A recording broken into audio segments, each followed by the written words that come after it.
Joining us now is Mac Balkam, CEO of Eskay Mining. Great to be with you, Mac. Thanks very much for having me, Mark. It's good to talk about my company. Yeah, for sure. So get us excited about Eskay Mining. What is it? Where is it? Why does it exist? What's going on? Well, it's very hard not to be exciting about finding Eskay 2 or Eskay 3. Eskay 1 was the old Eskay Creek mine owned by VRIC Gold.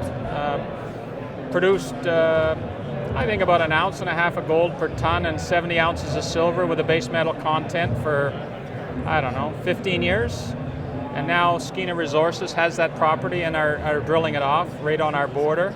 So they're creating some excitement. And we have 130,000 acres surrounding Eskay Creek, and we recently did an $8 million program with SSRM Mining, and they walked away from the deal. So we're now engaged Quentin Henning and John DeDecker and Thomas Monarchy from the Colorado School of Mines.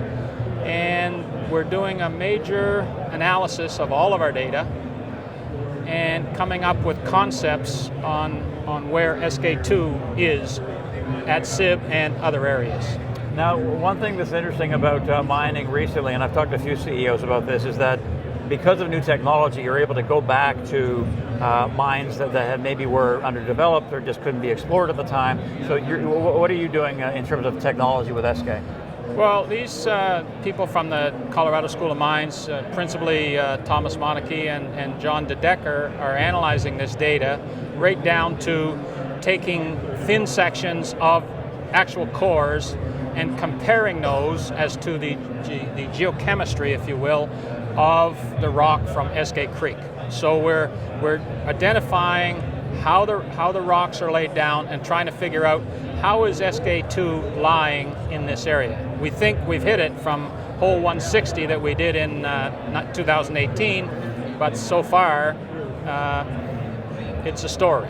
You know, all of this is in the public marketplace, and we're analyzing data that we believe will lead us to Eskay 2, possibly 3.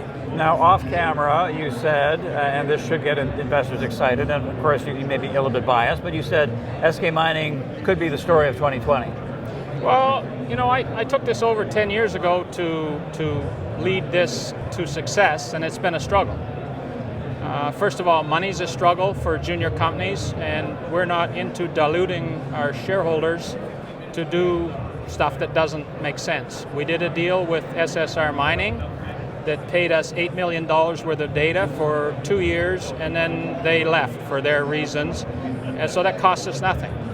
So now we're analyzing what we're going to do going forward, and the time is right. Gold mining is picking up. We're gold focused, and there's very few mining projects that have a $3 billion target net present value, and that's what Eskay Creek would be today, we're told. So, what's a perfect world scenario for Eskay Mining and for you personally? Because you've been around a long time. You don't want to be running this thing forever. What's the perfect scenario? I would say drill hole 109 type from Eskay Creek that they drilled in 1988, 89, and merge it with a major. That would be our preferred route. All right, very straightforward. Thank you, Mac. Okay, thank you. Enjoyed that. Thanks a lot.